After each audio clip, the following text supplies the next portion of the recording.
More breaking news that we are covering right now. The family of a former NASCAR driver, Greg Biffle, confirms that he and his wife, Christina, were among those killed when a small plane that he owned crashed at a regional airport in North Carolina. Authorities earlier said that 7 people were killed in this crash, and dramatic amateur video that you're seeing right there shows moments following that impact. We want to warn you that it is troubling to watch. You can see the massive fireball from when that aircraft slammed into the ground at the Statesville Regional Airport this morning. For more on this, I want to bring in our transportation reporter, Sam Sweeney, who's been following this story for us. And Sam, obviously, there was a lot of worry that Biffle may have been on board as that plane is registered to a company he owns.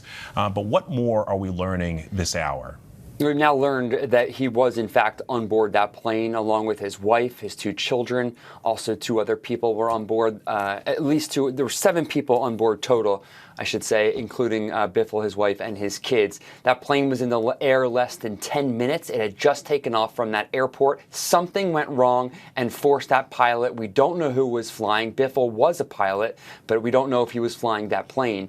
Something went wrong, and that plane tried to come back around. It was near the runway, but it just crashed short of that runway. And as we see in those pictures in that video, it explodes, and there was just no chance of anyone on board that plane surviving. It was a 44-year-old Cessna plane.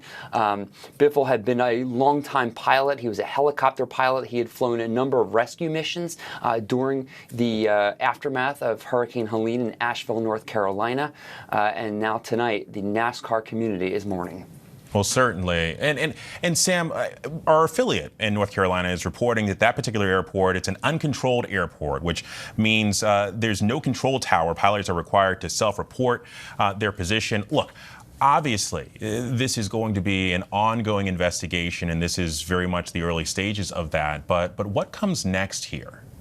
Well, the NTSB has launched a GO team to figure out what happened here. If that plane did have black boxes on it, there's a chance that it didn't. It's quite old, private jet, so unclear if it did. They're going to look at that. They're going to look at the video. They're going to check weather. They're going to search that runway. That airport remains closed to try to pick up any clues that they can get, all that perishable evidence that they want to collect in the next 24 to 48 hours to figure out what happened here. But you mentioned it's an uncontrolled airport. That's quite common in smaller airports like this. And typically there's a frequency that the pilots can talk on. So if there are other planes in the air, they can be aware that there are planes nearby and what their intentions are. Think of it, you know, you have a busy intersection on a road, you have a traffic light, but if it's less busy and it's a 4-way stop, you only have a stop sign. That's the easiest way to think of an uncontrolled airport, which is, again, quite common across the country. Yeah, I appreciate that analogy, Sam Sweeney. Thank you for your report.